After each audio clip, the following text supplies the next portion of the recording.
Forget the maple syrup and cozy fires. In the frozen silence of Vermont, some shadows never leave. These are the 15 locations where the dead still walk, still whisper, and they might just follow you home. 1. Goldbrook Covered Bridge. Emily's Bridge Stowe. The structure spanning the Goldbrook, constructed in 1844, holds the dubious distinction of being New England's most actively malevolent covered bridge, locally known as Emily's Bridge.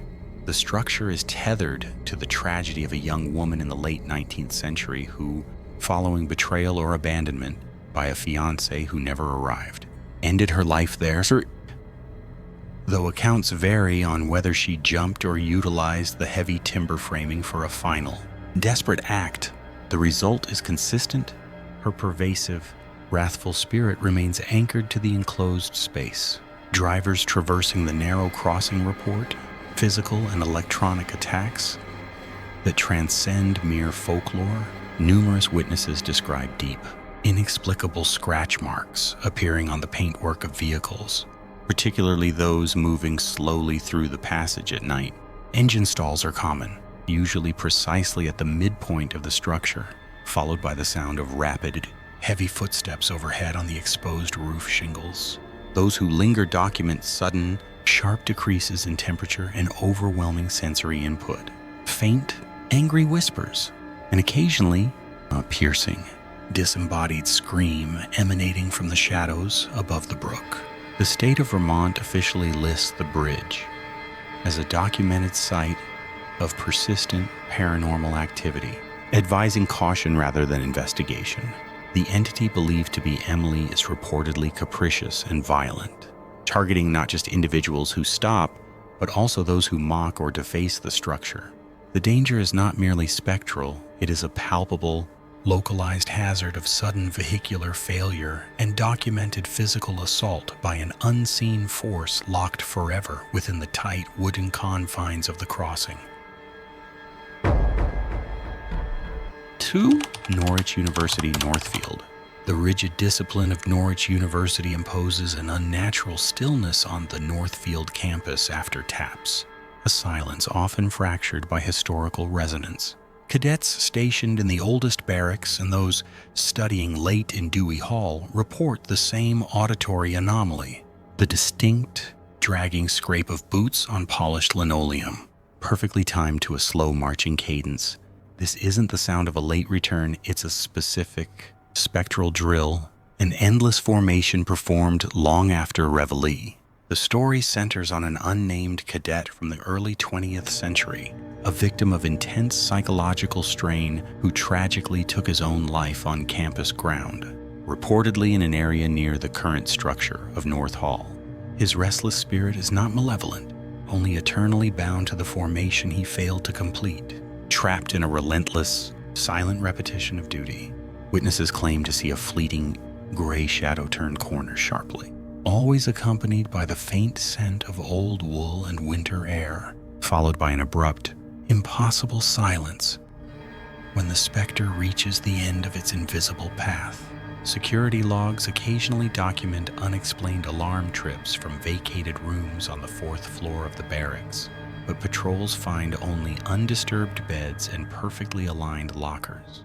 This ghost is the embodiment of required perfection, a document of failure etched into the very granite of the oldest military college in the nation, demanding a silence that can only be broken by his solitary, echoing march. 3. Green Mountain Inn Stowe.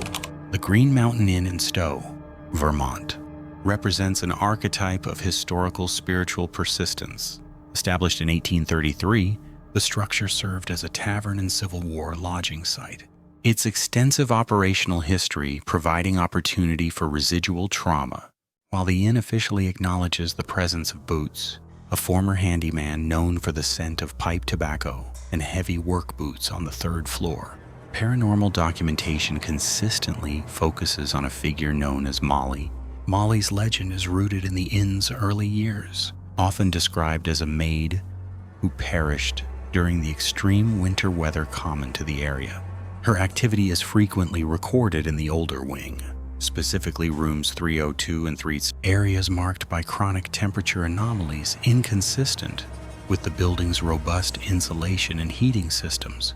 Guests and long-term staff have noted recurring manifestations that defy logical explanation. These include the sound of faint weeping emanating from empty corridors after midnight. More unsettling are the consistent reports of small personal effects, such as jewelry or keys being subtly moved from bedside tables onto the floor, documented across multiple, unrelated guest stays spanning decades. Thermographic imaging conducted by independent investigators routinely identifies significant cold spots in Molly's documented areas, reaching temperatures several degrees lower than adjacent surfaces. This sudden, localized thermal absorption is often accompanied by an immediate and overwhelming sense of profound despair, described by witnesses as an intrusive, psychological state of acute sadness rather than mere atmosphere.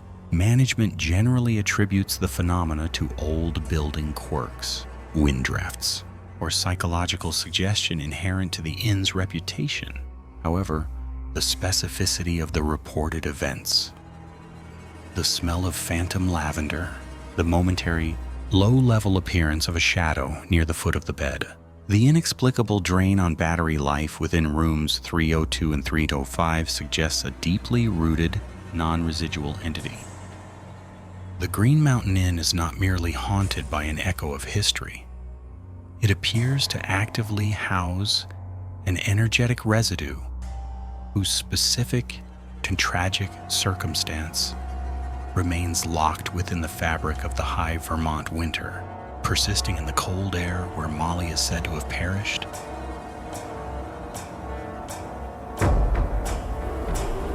Four, Hartness House Inn, Springfield. The Hartness House Inn, established by inventor and former Governor James Hartness, is less a dwelling and more an elaborate historical instrument dedicated to celestial observation. Hartness, a renowned industrialist, engineered the property not just for domesticity, but as a silent refuge for his astronomical fixation. Believing the noise and vibration of the outside world contaminated true knowledge, this singular focus resulted in structural deviations that defy typical residential architecture, cementing the location as an anomaly in Vermont history. The true architectural paranoia lies beneath the surface. Extending deep into the hillside are extensive, hand-carved tunnels leading to a fully equipped subterranean observatory, built to ensure absolute stillness for his telescopic work. Guests often report an oppressive sense of claustrophobia and disorientation in these cold, stone passageways, a residual psychological effect of an environment designed specifically to shut out all natural life and light. The air quality remains perpetually still, the silence profound and isolating, regardless of the season above ground. However, the documented phenomena rarely involve Hartness himself. Instead, staff and long-term residents consistently report encounters with a female apparition, often perceived near the older staircase, or felt as a cold pressure in the tunnel entrances. Multiple formal accounts describe a woman in period dress standing motionless in the dark corners of the upper floor. Research has failed to definitively link the figure to a known victim or resident of the early 20th century, suggesting the presence is not merely residual memory but an active, unidentified occupant bound to the complex isolation built into the very foundation of Hartness's subterranean masterpiece.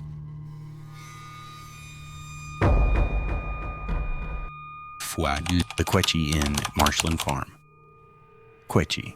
The Quechee Inn at Marshland Farm, established circa 1793, operates less as a hospitality venue and more as a documented historical structure suffering from persistent trauma.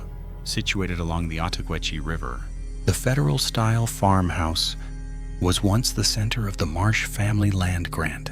The inn's dominant spectral presence is Elizabeth Marsh, a young woman tragically lost on the property in the 19th century, likely from consumption.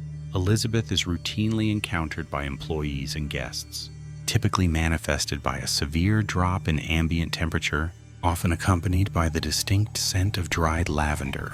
Her presence is almost exclusively confined to the second floor, exhibiting a profoundly sorrowful, though benign, demeanor. Historical records suggest Elizabeth died in what is now Room 5. This chamber is the epicenter of the most verifiable activity: electrical disruptions, unexplained rearrangement of personal objects, and the acute psychological impression of observation. Multiple reports detail the sensation of being gently tucked into bed by unseen hands, a behavior attributed to Elizabeth's residual nurturing instinct. Auditory phenomena compound the experience. Non-localizable weeping is noted after midnight, alongside the sound of rhythmic rocking emanating from empty hallways. Despite the inn owning no such furniture in those corridors, management acknowledges the consistency of reports, treating Elizabeth's presence as an unavoidable component of the inn's ambiance. The phenomena, however, are not solely linked to her singular grief. Heavy, disembodied footsteps are frequently reported near the back servant stairwell, often attributed to an earlier, perhaps male, steward. The volume of unprovoked, consistent witness statements spanning 8 decades confirms the property's saturated status. The Quechee Inn is documentation of a domestic past that refuses to yield to the present.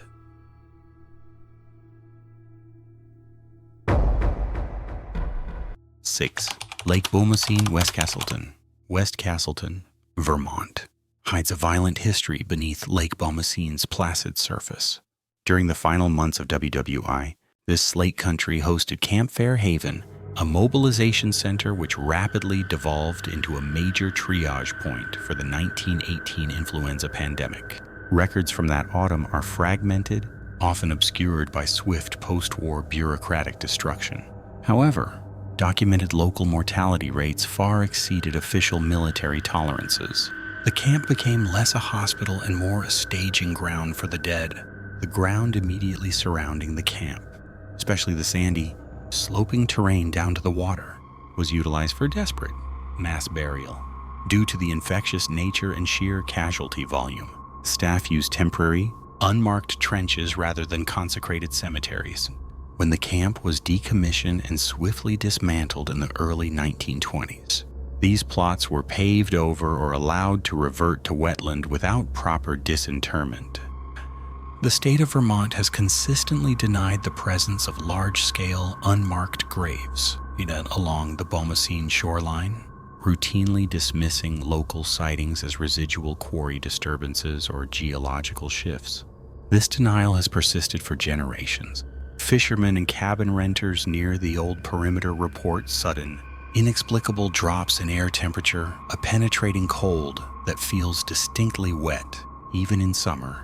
The most unnerving phenomenon is auditory, not standard ghostly shrieks, but muffled, deep, resonant coughing rising directly from the lakebed mud. It is a rattling, desperate sound characteristic of severe pulmonary collapse, echoing the exact symptoms documented nearly a century ago. The lake holds the bodies, and the water ensures the silent continuation of their infectious struggle.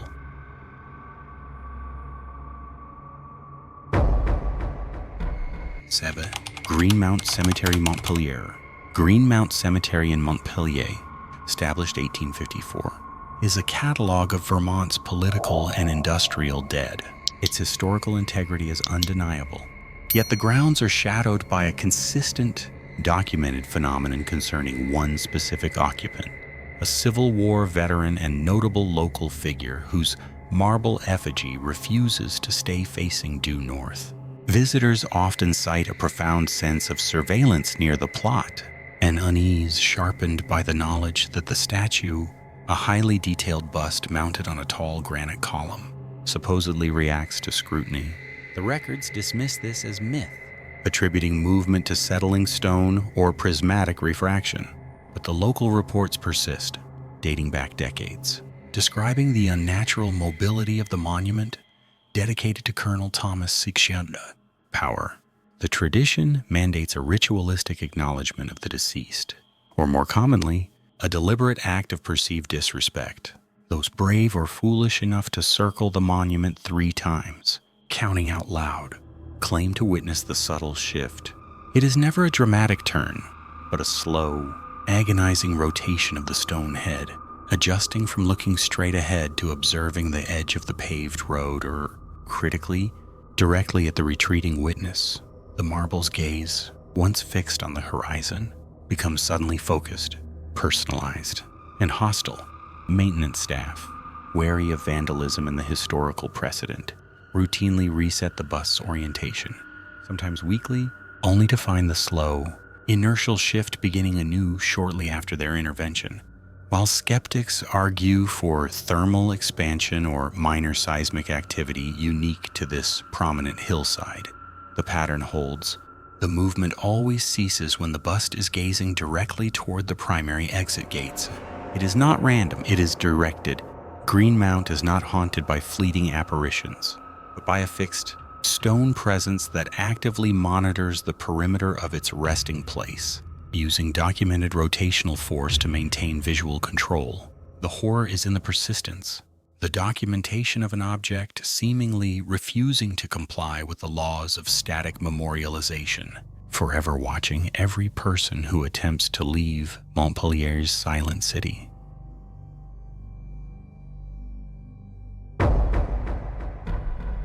Quechee, the Equinox Hotel Manchester. The structure, now known as the Equinox Hotel, historically the Midland, possesses a documented density of significant events, lending credence to the persistence of residual phenomena. It was within these very walls in 1904 that Charles Stuart Rolls met Henry Royce, altering industrial history. Yet, decades of high-level politics, wartime maneuvers, and catastrophic personal tragedies have saturated the material, generating cold spots and auditory anomalies that are not easily dismissed by standard atmospheric explanations. The hotel's historical registry of events notes numerous documented fatalities within its premises, creating specific loci of activity that challenge the boundaries of contemporary building science, including the chilling rumor that the building was intended by Hitler as his command headquarters following a successful invasion. The most consistently reported paranormal activity centers on the 2nd floor, specifically room 214, often noted in internal maintenance logs for inexplicable drafts and persistent electrical malfunctions. Accounts from both long-term employees and independent investigators detail localized temperature drops exceeding 10 degrees Fahrenheit within the room's central axis. Even when the heating system is verified as operational, guests in 214 frequently report the distinct sound of heavy breathing directly behind them when facing the mirror, an event often preceded by the faint odor of sulfur. Staff have also attested to observing the repeated, systematic removal of personal effects from the bedside table, only for the items to reappear on the desk moments later, witnessed via door-mounted peepholes during structured surveillance periods. These sporadic yet persistent documented events suggest a pattern that resists psychological attribution or collective misinterpretation. The phenomena are not isolated to a single period or demographic. They manifest across different decades under varying external conditions. The Equinox is not merely an old building. It is an active archive where the pressure of historical significance, whether the birth of an automotive empire or the quiet desperation of a forgotten tragedy, has resulted in an enduring, measurable scar on the immediate environment, ensuring that certain past residents remain permanently checked in.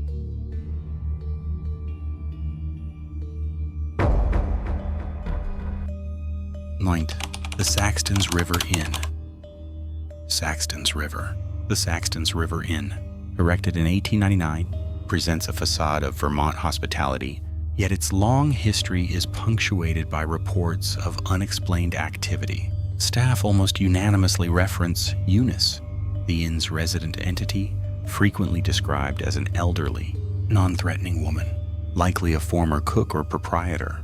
This friendly designation often masks the sheer persistence of her presence. Operational logs routinely note items displaced, locked storage rooms inexplicably opened, and the distinct sound of shuffling footsteps across the third-floor landing when all rooms are demonstrably empty. These activities are an expected, almost infrastructural reality of operating the building. The most documented and unnerving activity centers around room 30. Guests rarely report full apparitions, but the tactile experience is frequent. Multiple separate accounts detail a sudden, drastic temperature drop coupled with the sensation of pressure on the occupant's back, mimicking a hand pressing down. Particularly when guests are reading, maintenance workers confirmed in 2011 that tools left near the chimney stack would be moved onto the bed, a deliberate, logistical shift with no human explanation. What makes Eunice unsettling is not malice, but her proprietary claim over the physical space she tidies and ensures you are aware that your occupancy is temporary. Investigators employing electromagnetic field detectors have repeatedly documented high spikes in localized areas corresponding exactly to the reported movements of Eunice, particularly along the main dining hall's serving stations, suggesting residual energy intensely focused on the inn's function. The activity is predictable. A disembodied sigh heard near the industrial exhaust fan, or the clatter of silverware being rearranged precisely when the kitchen is closed. Management treats her existence not as a gimmick, but as a practical matter of business operation, an invisible, meticulous overseer whose silence is ultimately less comforting than her occasional clatter.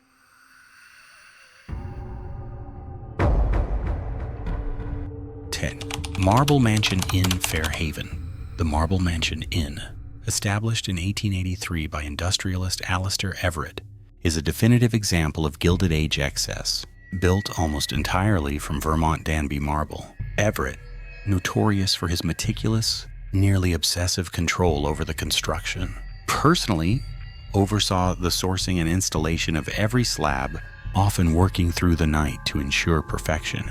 His obsession did not abate with the building's completion. Rather, it intensified, culminating in his documented collapse and sudden death in the Grand Foyer in 1891, precisely 1 hour after dismissing the final stonemason.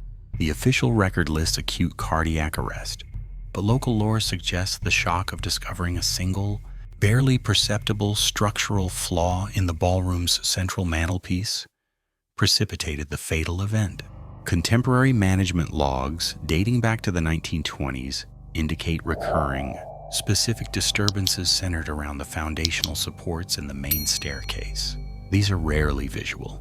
The phenomena are intensely tactile and auditory.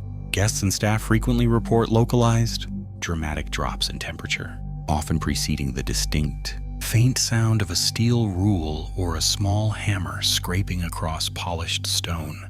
This sound, described by multiple unconnected witnesses as a dry, repetitive correction, is almost always tracked specifically to the third-floor landing near room 312, where Everett maintained his temporary construction office. Documentation notes that the phenomenon occurs most reliably between 2:00 a.m. and 4:00 a.m.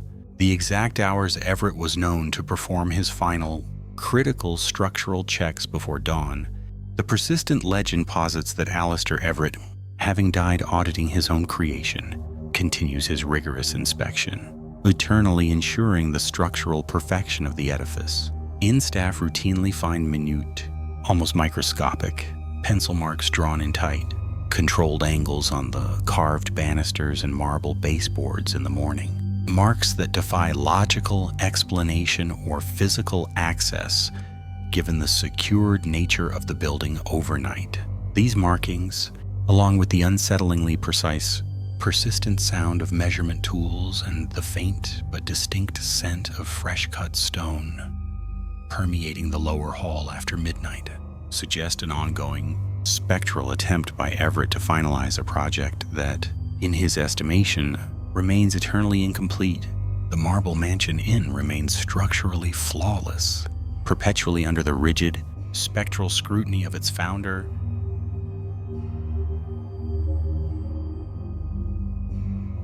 He lived Ricker Basin, Waterbury.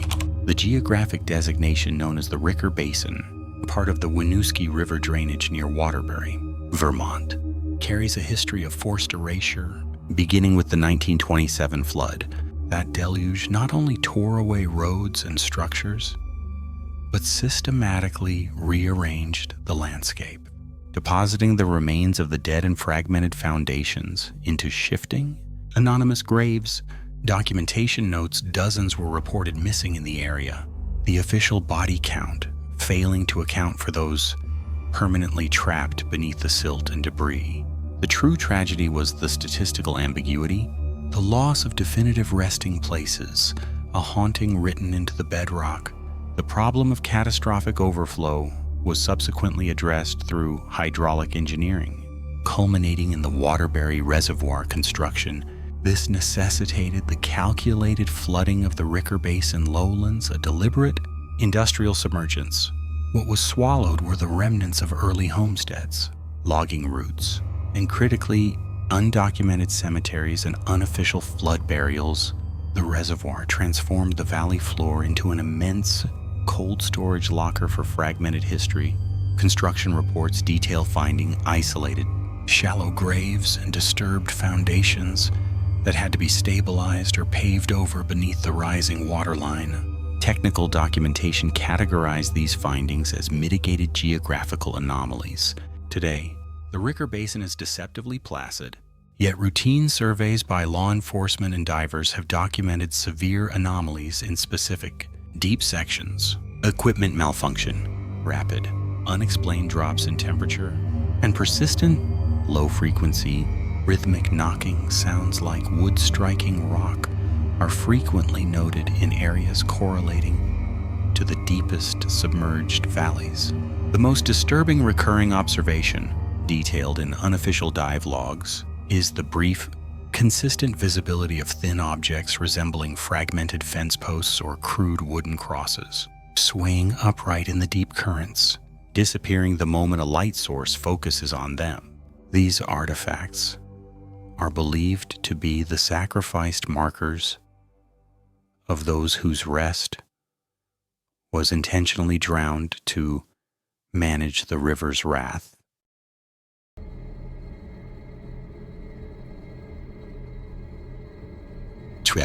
Wilson Castle, Proctor. Wilson Castle in Proctor, Vermont, stands as a testament to truncated devotion and residual sorrow. Constructed in the late 1880s by Dr. Thomas Wilson for his wife, Hattie, the structure was barely enjoyed before Dr. Wilson died. Hattie remained alone in the immense stone edifice for nearly 50 years, a reclusive widow trapped within walls designed for grandeur, which quickly became a monument to her profound, isolating grief. Modern investigations note that the very air inside the castle remains heavy with the weight of her constant vigilance. Documentary evidence gathered over decades suggests an active, intelligent haunting activity focused on the mechanics of the structure and the residual emotional imprint of the owner's final, fraught years. The most compelling and frequent phenomena center on the original, unreliable cage elevator. Staff accounts and recorded paranormal investigation sessions consistently report the ancient lift operating entirely on its own, grinding between floors with no physical input, mimicking the frustrated restlessness of the castle's primary inhabitant. Hattie Wilson, known for her intense attachment to the building, is often reported to be interacting with this mechanism. Furthermore, the echoes of her earthly life persist in audible manifestations. Specific locations, particularly the library and master bedroom, often yield sounds of faint, desperate arguments between a man and a woman, residual friction from the Wilsons' contentious marriage. These auditory events are often accompanied by sudden, severe temperature drops. Beyond Hattie's mournful presence, the castle maintains an unnerving malevolence attributed to Dr. Wilson or a former caretaker Observations frequently cite a distinct dark mass, a fully formed shadow figure, patrolling the main stairwell in the turret. This entity appears to react to the presence of guests, manifesting as an immediate, palpable feeling of being watched, followed by aggressive interference with monitoring equipment. The castle is not merely haunted by its past owners, it actively rejects the living, trapping the energy of their final, isolated conflict within the granite and mortar of its unyielding structure, ensuring the tragedy perpetually repeats.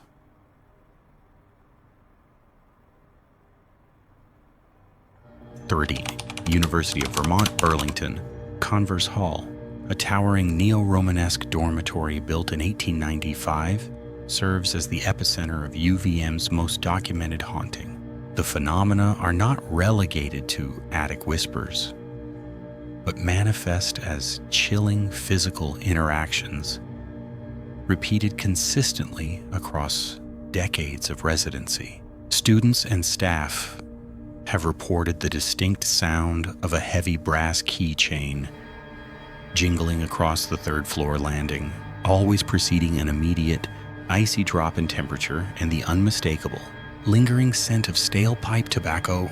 Maintenance staff, initially skeptical, now cite repeated instances of tools disappearing from locked carts only to reappear scattered across empty rooms, and the inexplicable sound of a weight being dragged across the hardwood floor above the third floor, which is only structural roof space. The identity attributed to this presence varies, but the most enduring and detailed narrative focuses on the tragic suicide of a medical student in the early 1900s, who allegedly hanged himself in a third-floor common room after failing his exams, cementing his despair into the building's infrastructure. Reports often center on room 3111, where residents complain of a heavy, oppressive feeling, describing how charging electronics inexplicably drain to zero within minutes, and objects slide off desks without external impetus. Security logs reviewed during a 2011 investigation noted peculiar activity. Surveillance footage allegedly captured a faint, elongated shadow passing directly through a closed fire door, a shape that matched no known resident or university personnel attempting to access the stairwell. Despite multiple attempts by the university administration to dismiss the accounts as student folklore or structural ventilation issues inherent to aged architecture, the reports persist across generations, maintaining a remarkable internal consistency about the sensory experiences. The sound of the brass keys still jingles reliably at 3 a.m. The smell of the tobacco still haunts the main stairwell. Converse Hall remains perhaps the oldest resident on campus, a cold, permanent memorial to a sorrowful, unseen academic failure that refuses to vacate his dormitory.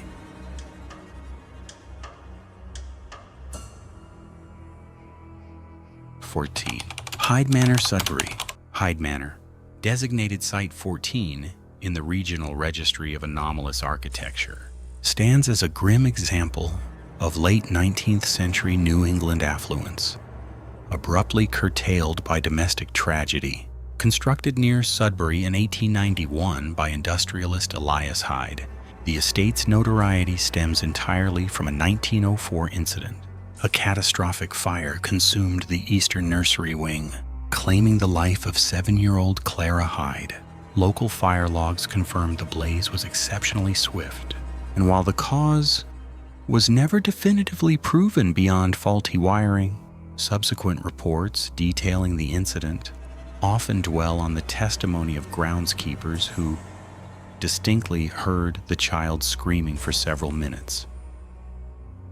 After the roof structure had catastrophically failed, modern forensic and paranormal preservation efforts have consistently documented residual environmental energy centered on the rebuilt foundations.